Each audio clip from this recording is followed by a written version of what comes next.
Good afternoon, everybody. My name is Rajiv Makhni, and very, very happy to welcome all of you out here. We have the best slot anybody can ever imagine, the one after lunch when you've eaten good food, you're nice and sleepy. So our main quest is to make sure that you don't fall asleep.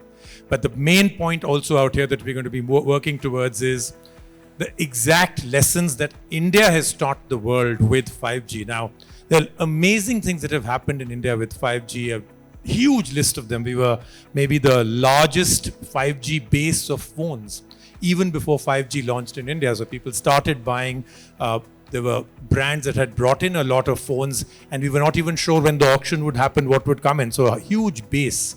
The way the digital transformation has happened, the way Airtel and Jio have actually spread across India. Today, I think in the newspaper it came out, 500 cities, and a number of sites also are quite incredible. I was being told that a new box is coming out, which is of course a new site in India, faster than anywhere else. We'll be outstripping Japan and other countries very soon. It's also how we've taken the low-hanging fruit of 5G and used it almost immediately with a lot of implementation of how 5G is being used. It's not just about a faster download or incredible speeds, but a whole lot more, which we'll discover today.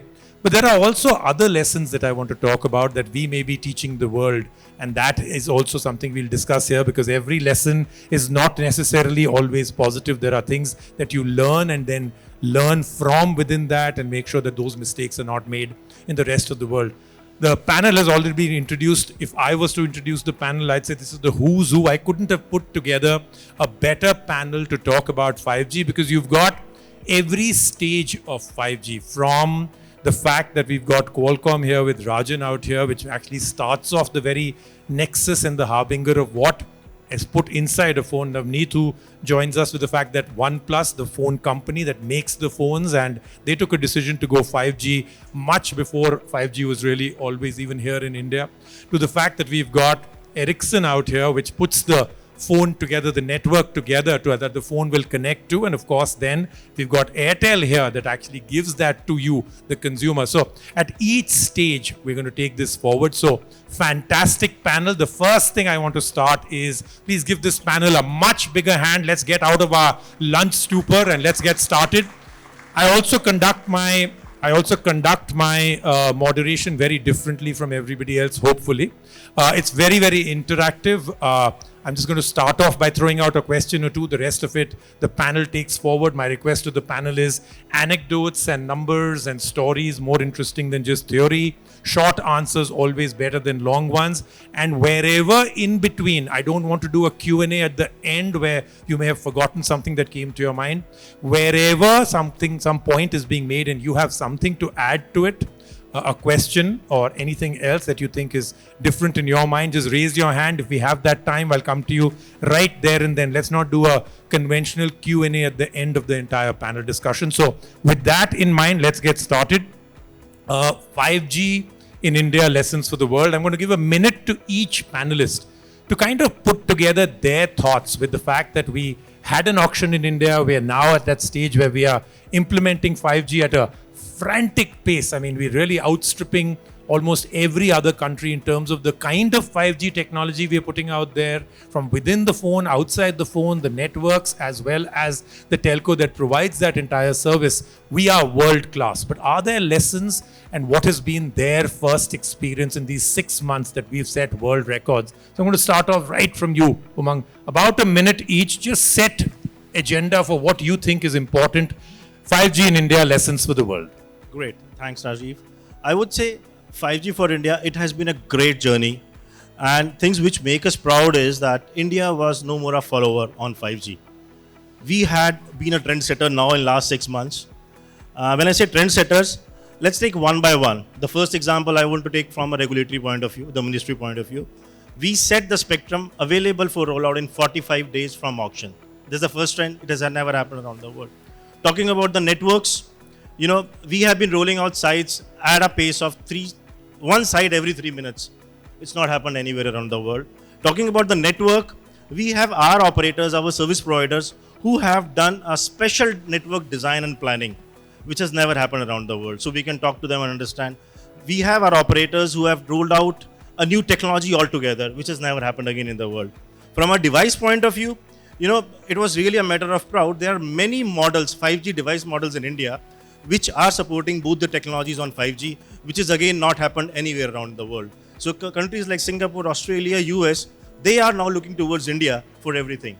So net, I see in every space, right from regulatory to devices, to network planning, to network technology adoption, everywhere we are beating. And I foresee in the future, with our academias and everyone, the use cases would be the one thing where the whole world will be looking to us. Fantastic, Umang. But like I said, I want to also know, and I'll come back to you, is it all just glory, or is there other lessons that where we could have done better, or things that we did not do right? But I'll come back to you. Navnit, if you could tell us in about a minute your overall thought process with the fact that are there lessons for the world, our implementation here, and personally, what have you experienced? Yeah, thanks. First and foremost, good afternoon to everyone. Special thanks to Rajiv and Convergence India Expo for 30 years of putting this together. It's an honor to be here. Rajiv, I think we're starting off on a great question. Allow me to give the consumer side of what the new consumer in India is thinking about technology, not just 5G. The new consumer, she wants a future-ready technology in the palm of her or his hands. Today, the consumers are pushing ecosystem partners, whether it's Ericsson, OnePlus, Airtel, or Qualcomm, to bring the best technology of the world to India at an affordable price, which allows for true democratization of technology and the growth of the country. So I think on the first most positive side, I think the way the government is setting up the ecosystem is to invite players to bring the best technology in India. What can we do better? I think customer education, the ability to work better to create more 5G use cases for each of us to have better monetization is something that we have some work to do. And I think the next 2 to 3 years, this needs to be planned out better. Back to you, Rajiv. But I'm going to be again coming back to you with a lot more to do with devices and 5G price points. Where is that magical number that 5G will become something that is not even thought about? It's no longer, I'm 4G kharidun ke 5G, it is just only 5G. Randeep, we've had many conversations across the time that 5G was, Airtel was thinking 5G to when you launched it, and now where we are 6 months later. And like I said, you've set records. But what is your overall 1 minute summary of everything you've experienced maybe in the last 3 to 4 years with 5G about to come, has come, and 6 months down? Good afternoon to everyone, and I think very interesting conversation, Rajiv. And really, we started working on 5G almost 2.5 to 3 years back, where we were studying markets like Korea, where 5G was the first ones to get launched, and other markets where 5G was launched but was not ubiquitous. And we realized that they were all complaining about not enough uptake about 5G, no business case for 5G, hard investments. If we circle back, I would like to compliment government, especially on the spectrum part. Because if we see many markets, you do not get 100 megahertz of spectrum in sub-6 or 800 in millimeter wave. You not get the spectrum so fast. Even if we were to compare within India on 4G and 5G, I think the spectrum was made available earlier. We came into the, you can say 5G era at the right time, because the first generation radios are power guzzlers, heavy, not the right technology. I think now we have it the right technology, and the ever data seeking customer of India is now finding that there is a technology we can provide him that high speed data which was not available. I believe 5G is the right time at the right place now in India. In our country especially, I leave the big cities out where fiber is available for your home. But where high-speed internet is not there, I think 5G is a technology which will bridge. It is a financial inclusion technology. It is a technology which will bridge the gaps on education, bridge the gaps on health. So really speaking, we should not see 5G only as access technology. We should see it as a bridge, which will bridge the rural India or the far from India to all the services it can need. Could we have done better? I think I can't think anything big right now. I feel that we are going good, and even on energy side, when we were thinking 2 years back, we thought all the 5G towers will be energy guzzlers. Where will we get the power at every tower to power. But I think thanks to the new energy efficient solutions, they are not power guzzlers. And if you do it a little bit more efficiently, they are nature or the earth friendly also. So far so good. So we seem to have a good report card till now. All right, Rajan, this is a passion subject for you. You know, whenever you and me have spoken about it, it's been something which comes from truly deep within. But again, what's India's report card? One of the important things that Randeep said was, we studied a lot of other countries to see what would be right for India. But we seem to have kind of blazed our own path where now other countries are saying, look, this is how we could have done it. Just the right timing, or did we just make sure that we got it right in different ways? So let's take two comparisons. One is the 5G globally was launched in 2019, which is a year ahead of the typical cadence. It should have been 2020, but it started in 2019. In 2023, when India has picked up the pace, we have more towers installed than globally some of the big countries have launched. That clearly shows one benchmark, that even if we were 2 or 3 years behind, we have more installations today than other countries. That's one.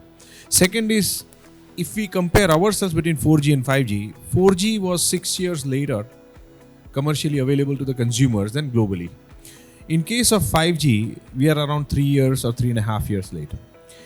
Having said that, I think a lot of things that we have learned from the other countries, a lot of examples will be established to be for the global markets to accept. And it's not just 5G. There are examples in 4G too. VoLTE was something which this country proved that can be deployed in scale. It would have never happened globally of that scale had India not done VoLTE. There are multiple such examples that are going to come from India, and we'll discuss over the panel that what are those things that India will show to the world that they can emulate, they can copy, or they can leverage. Okay, fantastic. So now let's get down to some of the more important things. And, you know, Rajan has already brought it up. The low-hanging fruits, the implementation. What do you do with 5G? Not just to download a movie in, better quality or, 10 songs in a second. There's so much more, and especially in India where we've seen digital transformation absolutely change lives. That meeting of India and Bharat has happened mainly because of 4G and OTT and everything else. So I'm going to start off, Randeep, with you about this particular one. Mostly whenever we talk about 5G uses, it's always the kind of fluff around a metaverse or others that are always thrown out first, because that's, for want of another word, just the good looking parts of what 5G could do. But especially at MWC this year and everything I've been seeing in the last 7-8 months, isn't metaverse us barking up the wrong meta tree? Because I'm not really seeing it. Consumers don't show much interest in it. It still has so much of a hardware barrier to pull it off. Are there better things in India like manufacturing, logistics, technology, for education, for health? Those are the main things that India will really benefit from, or metaverse is the way to go? I think you have said rightly, metaverse is, I think, more of a buzzword right now. I mean, the experience of Meta is not yet ready. But I don't want to write off Meta. It is like fully immersive communication, remote communication. Today, after COVID, we all learned Zoom, Teams, and Blue Jeans. But we still found that we love to do it in a human fashion. We could have done this panel in a remote way, but the way we do it as human is different. Meta will probably add an angle to a little bit more remote. But that aside, I believe 5G will do many more things to India than it has. Than what we think. Let me do it in little bit longish answer in two buckets, which is B2C and B2B. B2C is for you and me, and B2B is more for industries. Let me go B2C first. For people who are in cities who have access to high-speed internet in their house or office, it really doesn't make big difference really, because you don't really end up downloading movies, or unless you are at an airport, you want to watch one episode on the flight, probably that time. Otherwise, no. But if we go a little bit up country, or even if we go to, want to give you an example. We said, other day I was in Rajasthan. The campuses are huge today. There are so many students who are studying in those campuses. But unlike Western campuses, we do not have a ubiquitous Wi-Fi coverage everywhere. So the student, if he wants to study in not in his library where there may be Wi-Fi, but in maybe a cafe or maybe outside, he needs fast speed internet because all the study material is in cloud. This is really bridging it. So when I see 5G take up in a campus versus 5G take up in maybe a affluent residence society, not much in residence society. I mean, it's just to see a 5G logo. But if I see in the student campus, making a huge difference from the students because they can really access wherever they want to. Second part of 5G is providing a fiber-like internet to your house. Whatever we say, India, in spite of so much of 5G fiber rollout, is still not every house can get a fiber at home. But if you want to really work heavy, that means work from home, study from home, or this thing, you need fiber. Here is one technology which will bridge. And I think India and Bharat story, we have been trying to connect our rural tehsils, panchayats using fiber, but India is a huge country to lay fiber and maintain a uptime for every remote panchayat is not possible.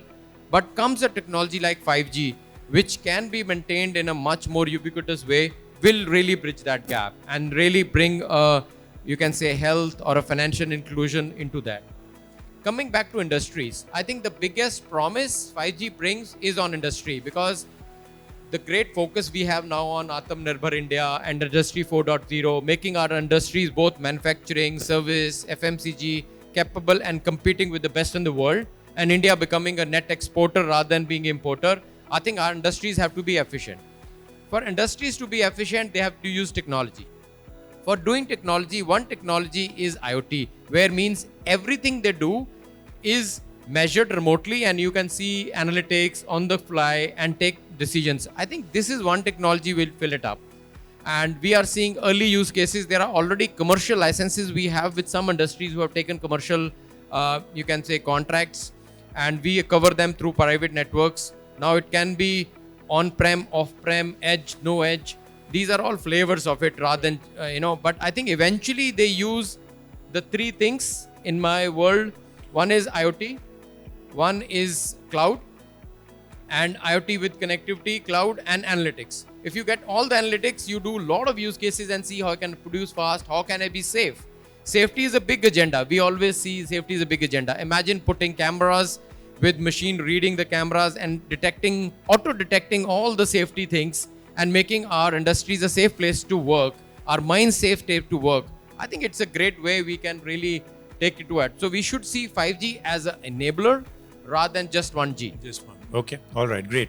Okay, Navnit, let's ask you the $1 million question, which is actually the 10,000 rupee question, which is what's the magic number where you believe that 5G will become no longer will I get questions about kaun sa phone kharidu 4G ke 5G. That question will go out of my life forever. I'll be very relieved also. But what's that magic number? May not come from within your brand, but for India and Bharat, what's that magic number?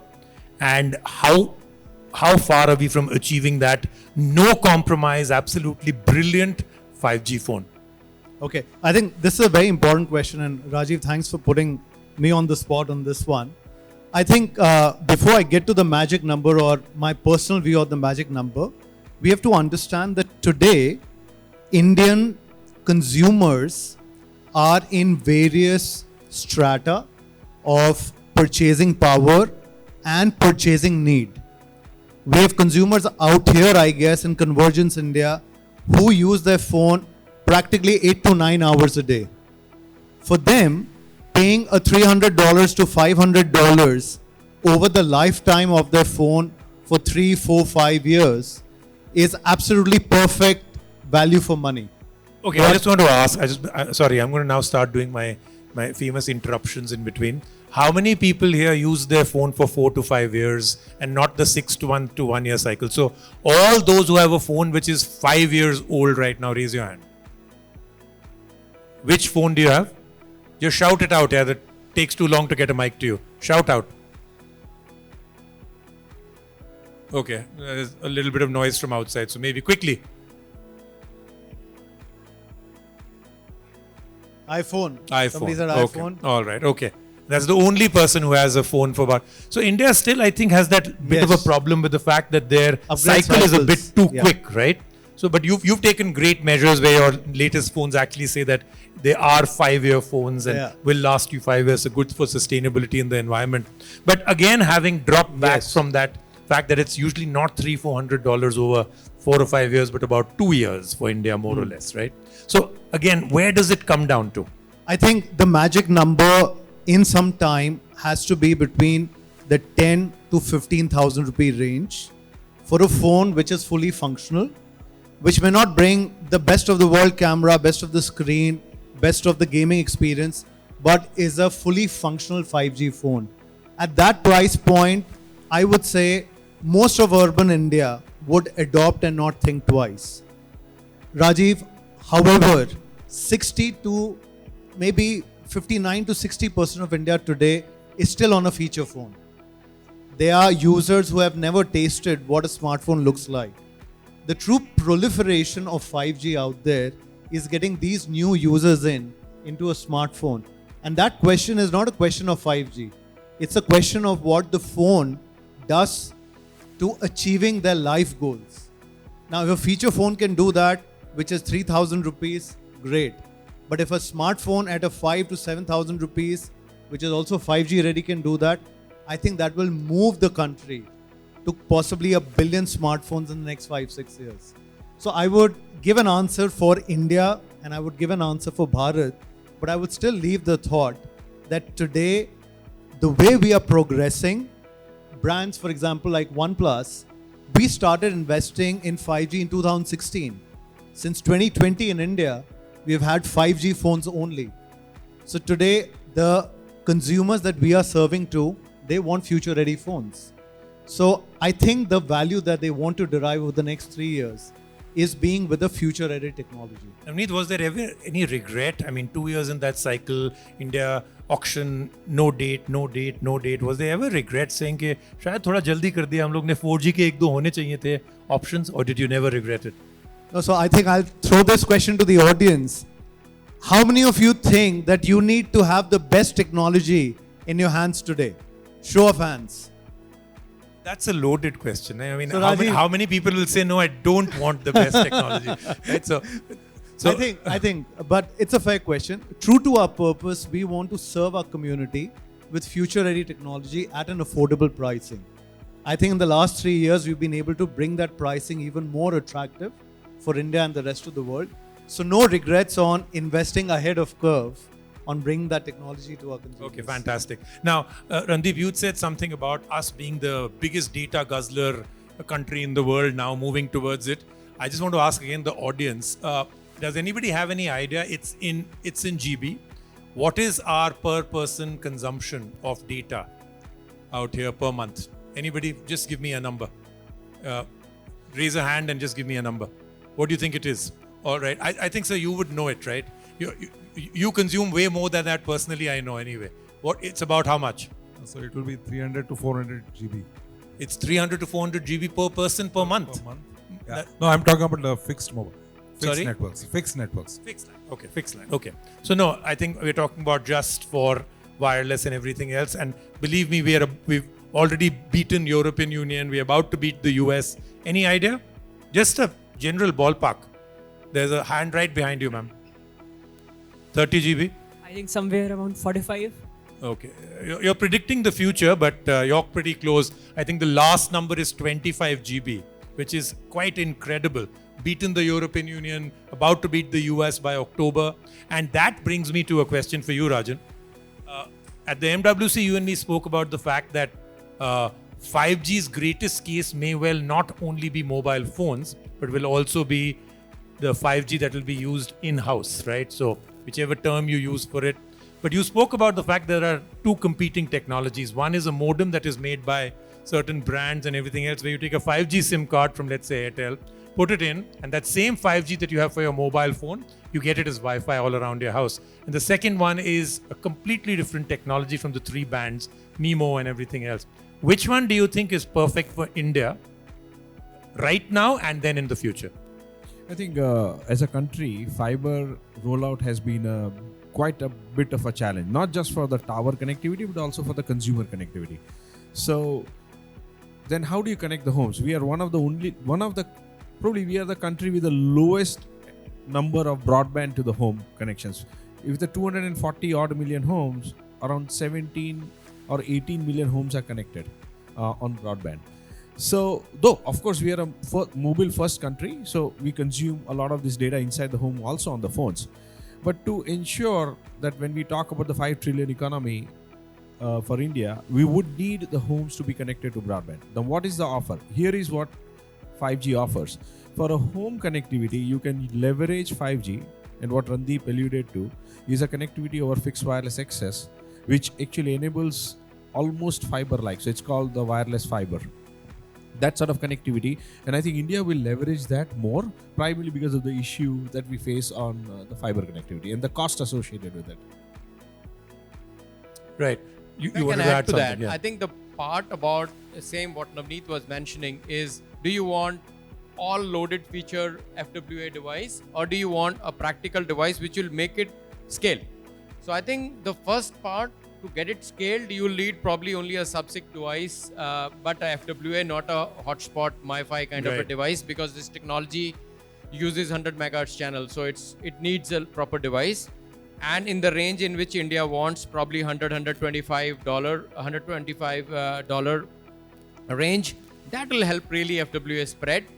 Subsequently, when we start leveraging our millimeter wave spectrums which we have, and we want to give even faster, then probably we can look at dual technology MIMO. But I think before we go on the best class, we have to go on scale.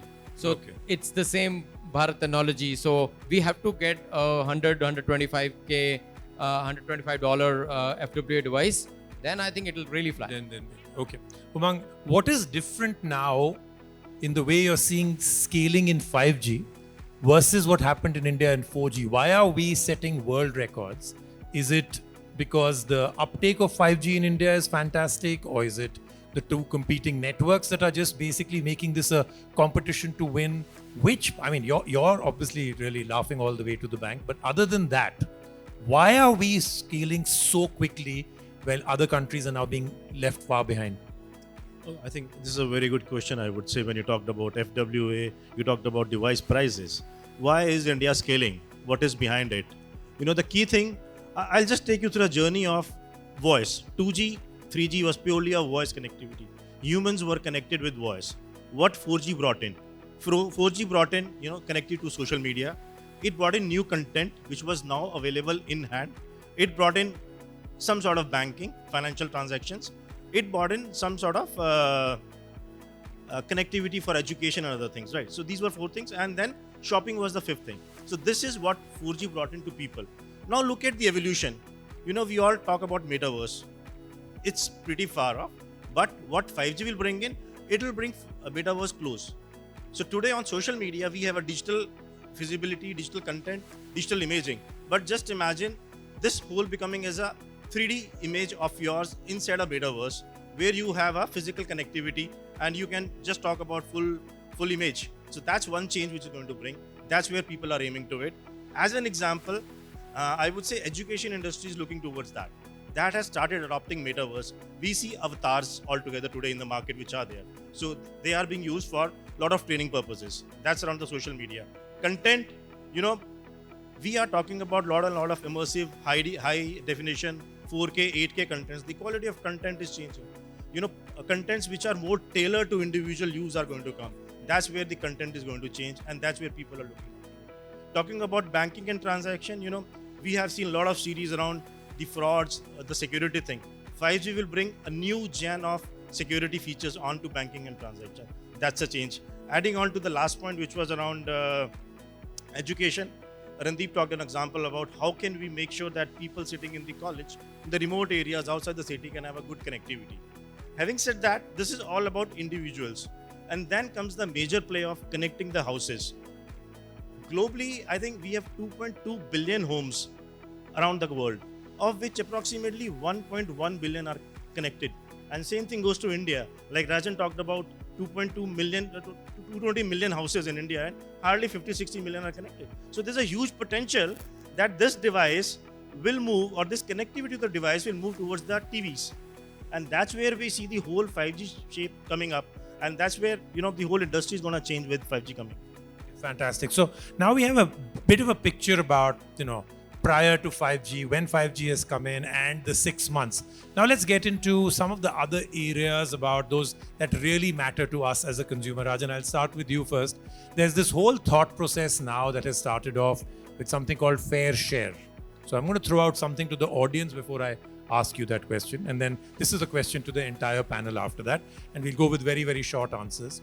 So when you consume your data at the end of the month, you know that you've consumed this much of data. A lot of the networks as well as other things on your phone will give you the reason where you actually used up all that data, right? So let's say you've used 25, 30 GB of data. Can someone tell me the top 2 things that they've used it for? Anybody? Just a raise of hand. Yes, sir. What do you think you used it for?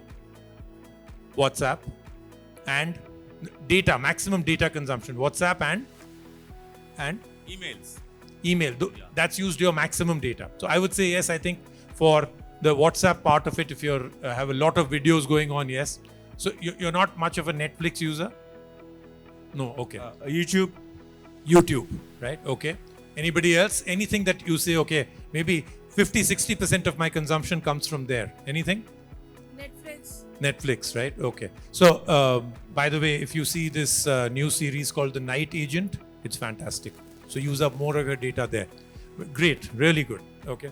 Rajan, question to you. If 60-70% of the data is being used by OTT players as well as a Netflix or others, there's this thought process now that the investments are made by all of you, the telcos, the networks, the Ericsson, the phone companies and everything else to provide the device. But the real cream of that 60% is being taken up by somebody that is not investing into the network.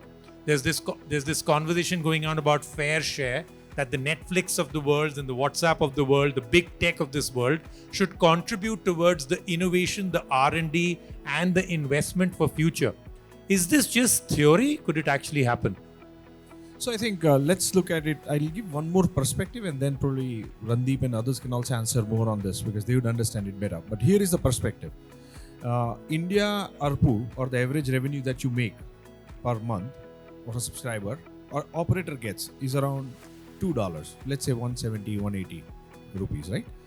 And what the Indian consumer consumes, we talked about, is 25 GB average, which is by far the highest in the world, one of the highest. We pay the lowest in the world. We are in the bottom 5, probably closer to the bottom rather than in the upper band. We pay the lowest, we consume the highest. Now, park it there. What does it take to give and deliver this? Every ingredient that our operator has to provide to give you this, all of us, this service, the cost is the same as what would it cost in any other market. Let's take North America. They would need the same equipment as what North America uses in infrastructure, the same spectrum and the pricing, the same devices. So if every ingredient is the same, North America makes money with $30, which is 10, maybe more than 12-15% times. They make money when they earn 15 times more than what an operator earns from a subscriber in India, and yet they have to make profits. So this is where the beauty lies. A bit of a disparity gets created when technology moves very fast. We as Indians are very, very capable of leveraging technology. We are one of the smartest guys in terms of leveraging and using technology. I think we have done that in 4G. When data rates were low, all of us went on to all of this. It's not just OTT, gaming. We don't have many young people here in this crowd. Otherwise, if you ask them, they'll say gaming. Huge consumption. I think this is where the semblance has broken a little bit, that you have a lot of use of this data going into either OTT, YouTube, or as you said, WhatsApp. And then everybody, the whole ecosystem benefits, and the pressure has come to a lot of the ecosystem players on another end. I think the semblances will come and get established. It's a matter of time. Right, but again, my question, should the Netflix and the WhatsApp of the world contribute towards this as part of being, using the network more for their consumer and taking that cream? Should they be contributing to the innovation, the R&D and the investment of setting up these massively expensive networks? I think this is something which, as I said, right, the semblance will come in automatically. It has to come in. There is no way it will not come in because somebody is investing, somebody is benefiting. End of the day, I'll give you one example. Let's say switch off our 4G. Let's say we all may not be receiving 5G, but let's say we switch off our 4G. How many use cases, what will be the effect? In one day, if you switch off your 4G and move to the 3G mode or a 2G mode, most of your activity will stop. And it's not that. There will be Uber, there will be Ola. Rajan, that was a study that was done that for the current user, if you switch off 4G, forget the 5G part, 4G, 5G being almost the same in India right now in terms of usage, but new users coming. Almost 97% of all activity on a smartphone stops working, will not be used. Precisely. That's a very large number, right? Yeah, so, yeah, 4G, And where 5G. did they use it? It is Uber, it is Ola, it is the apps we are watching. It's Amazon. It's not one. Netflix happens to be consuming, gaming happens. Go to the gaming, which is one of the biggest consumption. The gaming titles, the games which are being played, they hog a lot of this bandwidth. So I think eventually there has to be a semblance. There will be a semblance which will come in. Okay. Randeep, he did say right in the beginning that I'll just put one perspective. I'll leave the rest to Randeep. So I can't help it but come to you. But my question again is going to be an add-on. Rajan has also then alluded to the fact that, everything, the quality of the network, the equipment that is being used, everything is world class, maybe even better than world class. And yet the ARPU, the total payment that a customer makes to you may be 20x lower than maybe the US, right? So Mr. Mittal had said in MWC that prices must rise. So is that something that will happen? And should fair share be a theory or can it become practical? So I've now added a question. Okay, I think one part, before we go there, today a lot of people, all of us use mobile phone, is to do the service which is available over the top. So to some way they both coexist. I mean, if the services were not there, people will probably go down to consuming 5 GB a day and hence the need would be less. I think what we need to realize is the end customer is a common end customer. The lady here talked about Netflix. So she's a Netflix customer. She's hopefully an Airtel customer. And so she pays to Netflix as well as Airtel. But the onus of delivering a good video experience, unbuffered, good high definition, full HD or 4K video experience eventually lies on the carrier. So in that sense, if the experience is not good, if the gaming experience is not good, it is the carrier which gets to say, hey, my service is okay, carrier is not there. And this is where I believe there is a common responsibility of ensuring this service goes. The largest investments go in network, in buying spectrum, in setting up these towers. Each tower has an expense per month, and India being a big country, you have to put hundreds K of towers. We have close to 3 lakh towers. So really speaking, it's a huge expense. So yeah, I believe there should be a fair share where there should be sharing of the expenses which are needed to give a great experience to the customer. Great experience does not necessarily mean the experience on spending more capex, which means putting fiber, putting towers. But I think there is also, like you said, R&D part of it. How can we deliver the same service in a more efficient way? We don't need to consume that much of power. For example, I give you a good example. Some video services stall when you have a poor experience and some don't. Because there is a bit of, I would say, secret sauce they bring in how they use the chip in the phone, how they use the network, how do they are network aware, and how do they can make it service more efficient. How do they invest in actually coming to the edge? Like some of the OTT players come to our edge and pay for it and deliver the service. Some of them are hosted in outside country for that matter and expect us to carry it all the way outside country through ILD as well. So I would imagine there has to be a fair share of what expense we will put, what expense they will put, and we come back. Because eventually the end customer pays us both, and it is our joint responsibility to, you can say, pay to make sure the customer gets a good experience. So I would say yes, there should be fair share, and it should be on the way in which we both deliver a great experience to the customer. I wanted to make one point, if you can. So has Netflix and Airtel ever sat down and discussed this? Or anybody of that kind? We are discussing with not just Netflix, but everybody on how do we, first part is bring their content to the edge so that we do not have to really pay. So far, traditionally, some of the edge content CDNs have been free. Only space and power is being provided. I would imagine that that needs to get somewhere compensated, and peering needs to happen. They need to, like, without naming, there are some content providers, not the bigger ones because they are more ubiquitous, who are present in one of the clouds in one city in India. But they have customers in far-flung in Northeast, Assam, Jammu Kashmir, but we carry their content all the way to that edge cloud. So I would imagine being more spread will bring lesser load. I mean, there is a bit of investments they have to do rather than putting all the onus onto the telco ecosystem. Also, they'll get a better customer base with a better experience, Absolutely. right? Rajan, you were saying? No, to be fair, one thing, I wouldn't name the OTT player. The 2021 budget of the OTT player was $20 billion to acquire the content. So here is a counter defense to what I said. The only person who benefits big time is the consumer here, you and me.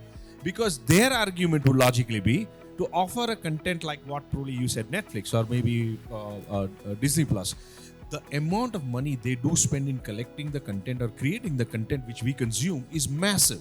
And again, like edge. So there are solutions from technology part also, which will help us to balance the fair share. When I said it will eventually come to some semblances, you take the content, put it on the edge, you do more edge analytics.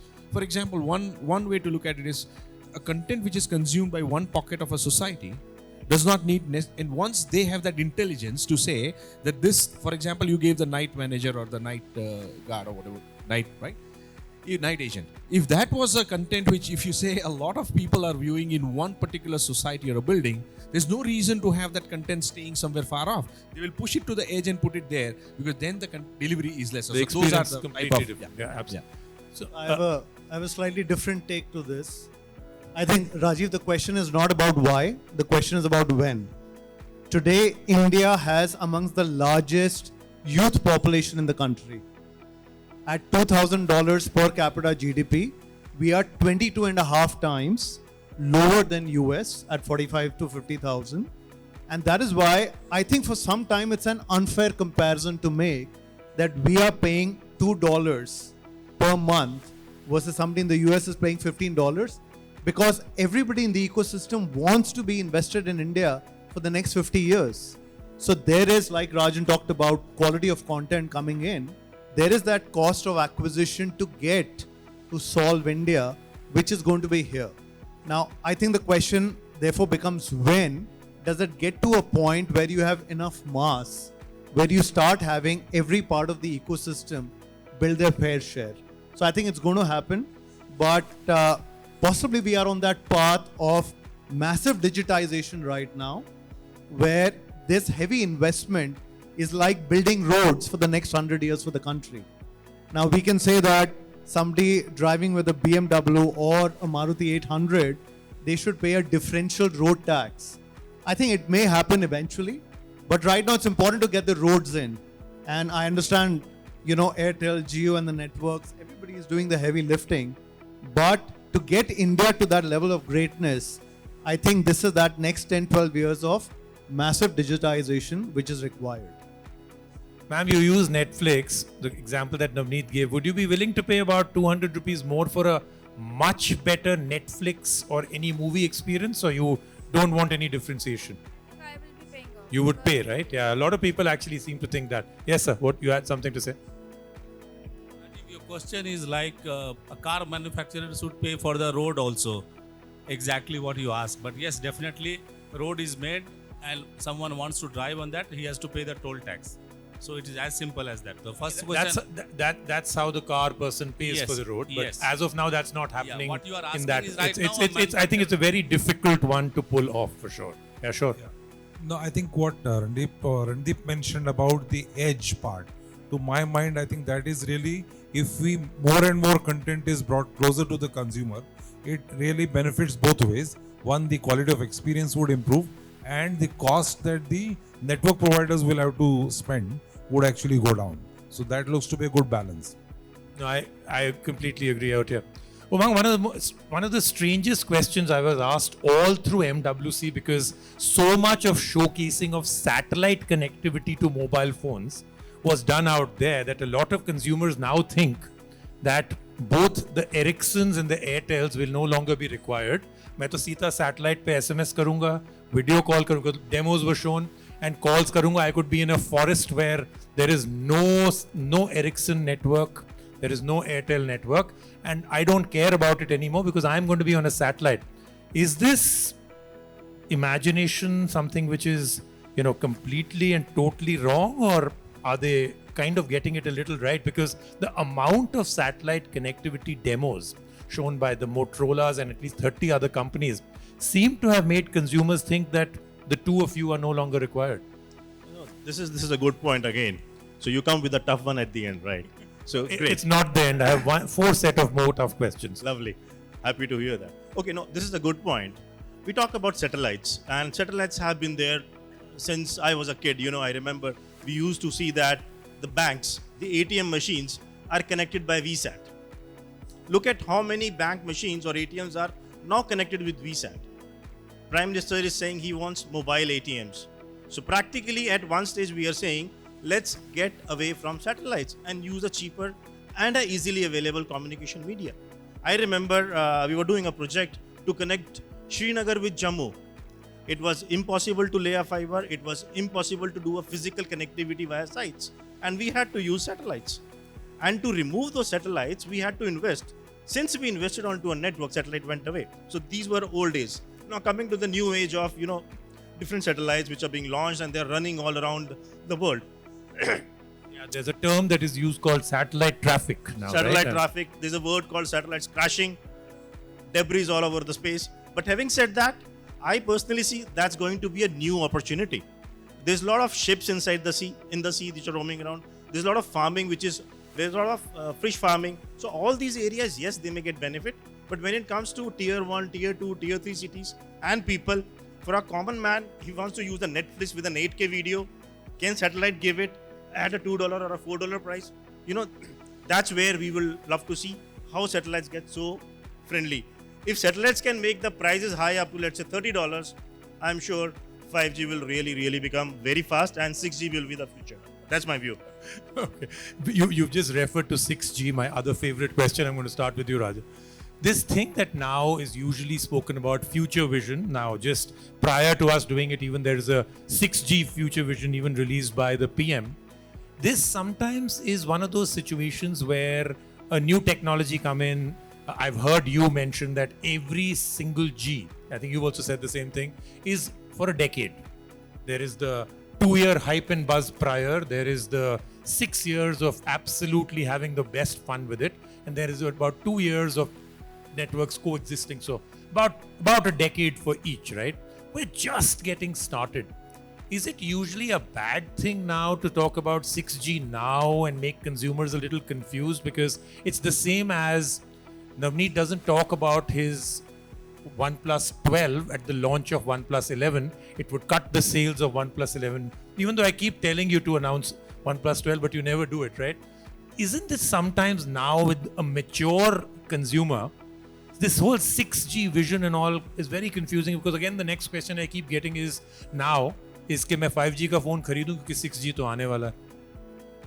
My life becomes very miserable answering these questions. I think you will have to come to terms with your life and the consumers have to come to terms with their lives. These G conversations will happen. It's not wrong to have a conversation now about the 6G. Perfectly fine. Lay a vision. There's nothing wrong.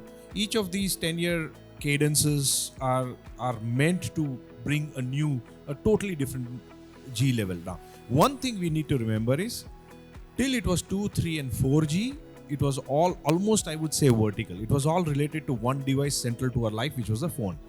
5G is almost like horizontal. It affects everything and not just the phone alone. So there is a lot of things, the cars, the scooters, right? They were not there in the world of 4G. There was not much of a discussion. On autonomous cars, they're all about 5G. Industry 4.0 is all about 5G. So what has happened is, 5G is going to bring a lot of impact across multiple verticals and not just one device. So life gets complicated there, right? And each of these verticals is going to take its own time to leverage a mature 5G. So what Randeep is doing is allowing and laying the fabric of the platform, and each of these verticals will have to leverage that, and likewise revenue will also come from those verticals as they mature up. So I would say nothing wrong in talking about 6G. It's always exciting. We are the ones who probably are the ones who are almost responsible for it to bring a G in the world. I would say for consumers, be ready. Keep listening to this. Today, if you probably, I would ask one question. I wouldn't have the answer for that. You're watching a video. Would you go and see whether you're latched onto a 4G or 5G? Probably no. So sometimes, yes, you need 5G, but you're not worried about it. It's leave the responsibility to people on the dais. They will manage what you want, and that's the challenge you give us, and we'll meet the challenge. Great. Let me add to it. I think this 6G vision is completely different than what we are talking about. It is not for the hands of the consumer. What has happened is India is one of the largest consumer of wireless communication. I mean, outside China, India is the market, right? But if you really see the IPR of India into any of these technologies, almost negligible. It is a technology made in the West, for the West, brought to India, and we adopt it the way it is. There are many India-specific use cases of specific to what India will need. We were wanting to do some of these things during 5G, but we were already late because 5G was a globally adopted technology, and you cannot have an island of your technology outside the world. So if India wants to export to the world, India has to use the technology which the world uses. But India can contribute on the IPR creation and the, you can say, the nuances of the new technology to suit India use cases than to just bring India outside technology. So I would believe this is the right time to start a 6G vision, because 6G is not even in standards right now. So it's a right time to start a 6G vision for India, for markets like India, and see how India can contribute. Whether it is India's academia, India's industry, India's telco ecosystem, how can we, or our own consumption needs of future, how can we bring it in the technology now and create a IPR on the go? How can we have Indian producers who will bring the first 6G networks to the world rather than bringing it from the West? So I think this is the right time, because when we were doing 5G, we were saying we are a little too late on 5G. We never had ambition of creating IPR or Indian tech. I think this is the right time. So I think this vision Prime Minister has launched is absolutely at the right time. When the standards are being thought through, not even being written, this is the time for India to get it. Okay, fantastic. I think that's great. Okay. One of the things we were discussing just prior to walking on stage, you were saying that besides the magic number that is required for a 5G phone to become something that is not even thought about and bought without, any further, isme kya feature hai, kya nahi hai, 5G is taken to be the hygiene of it all. You also said that the finance behind the phone should dramatically change. So I'm just going to ask the question, anybody who's bought a phone on EMI, I'm sure most of you have, I mean I have. Right. Okay. So let me find out from you.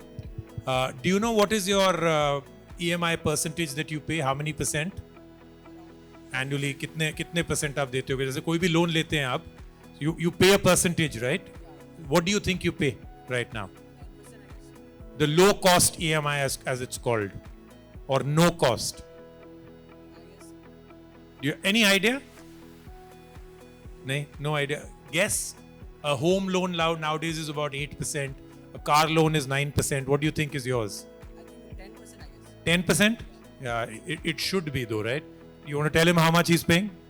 Yeah, I think so for what is called unsecured products outside your cars and homes, it ranges between 14 to 18% per annum. So it's a slightly higher than 10% that you may be paying. Unless you bought a OnePlus phone, which is on no cost EMI. So you should upgrade to that. But I think, Rajiv, the question that you're asking all of us is bringing affordable phone or technology. Actually, my question is, I'm just going to twist it a little, because I am of the firm believer that it's not really, for the future in India, it's not going to be the 5,000 rupee phone or the 7,000 or 10,000 or 12,000. That magic number is there at the time of buying, but it's actually going to be access to low finance for you to buy the perfect phone. Then people tend to buy something a little bit higher in the value chain. So is it a combination of the two? What's that magic thing that is going to happen in India for Bharat, India, everybody? to buy the phone that is perfect for them? I think that's a great question.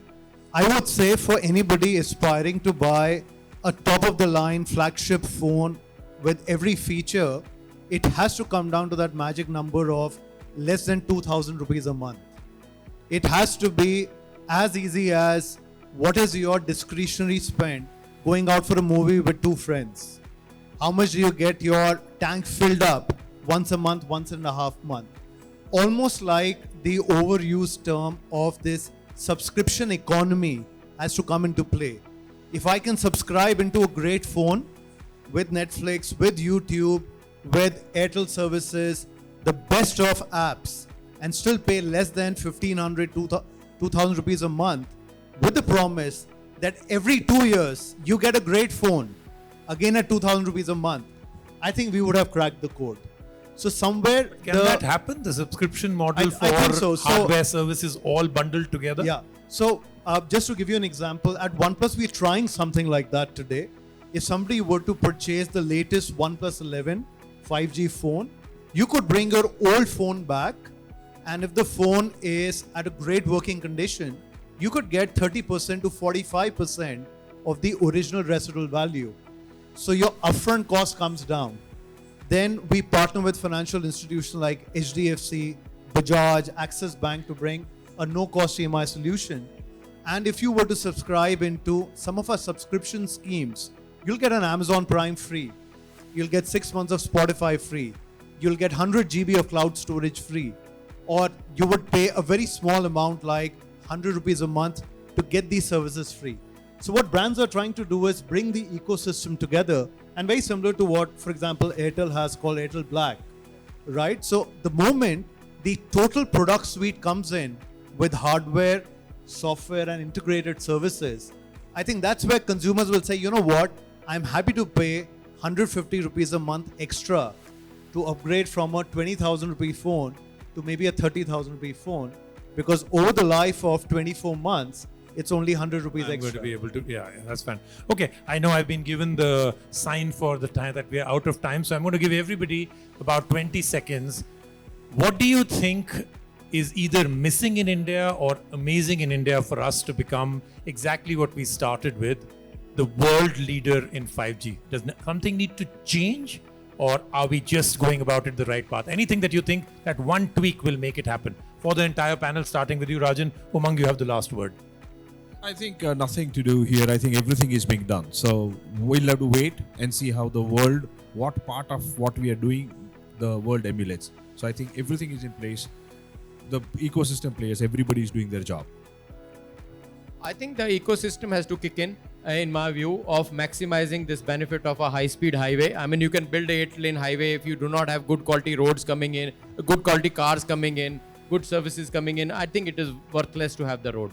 So I would imagine that now that everybody is clear that this 5G will be ubiquitously available in India in 2 quarters time, 3 quarters time, ecosystem needs to kick in of all these inclusive use cases of finance, health, availability, entertainment, meta, whatever we are saying, they should start kicking in, assuming it is coming.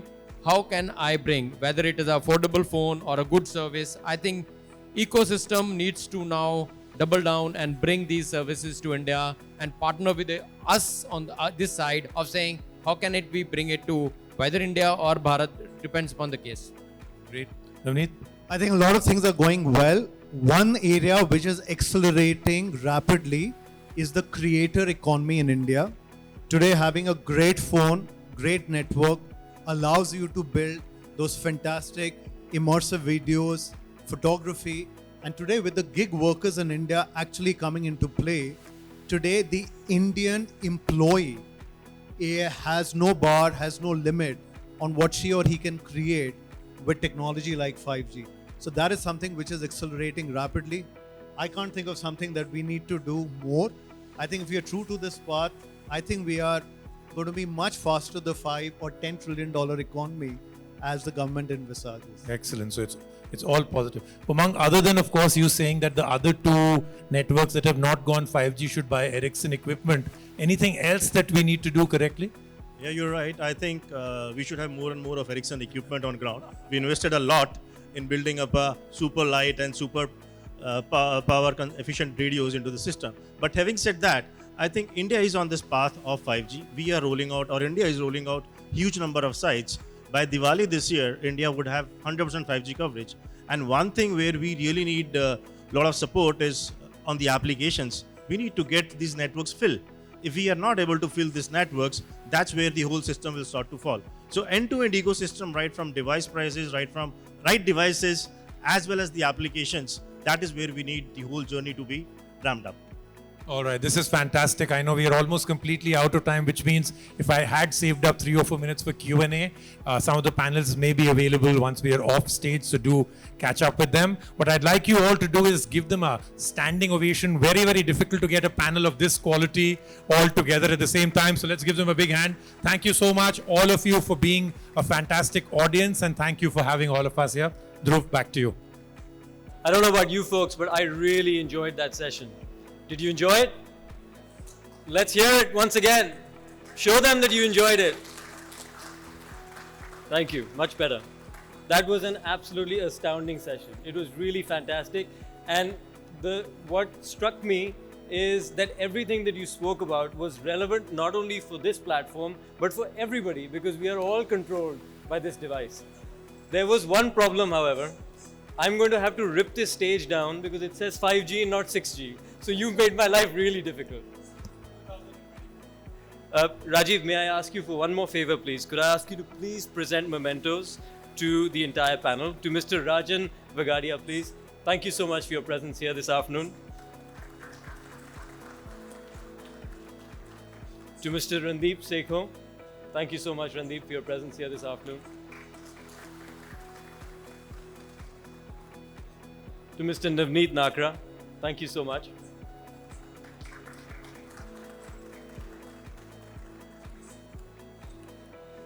And to Mr. Umang Jindal.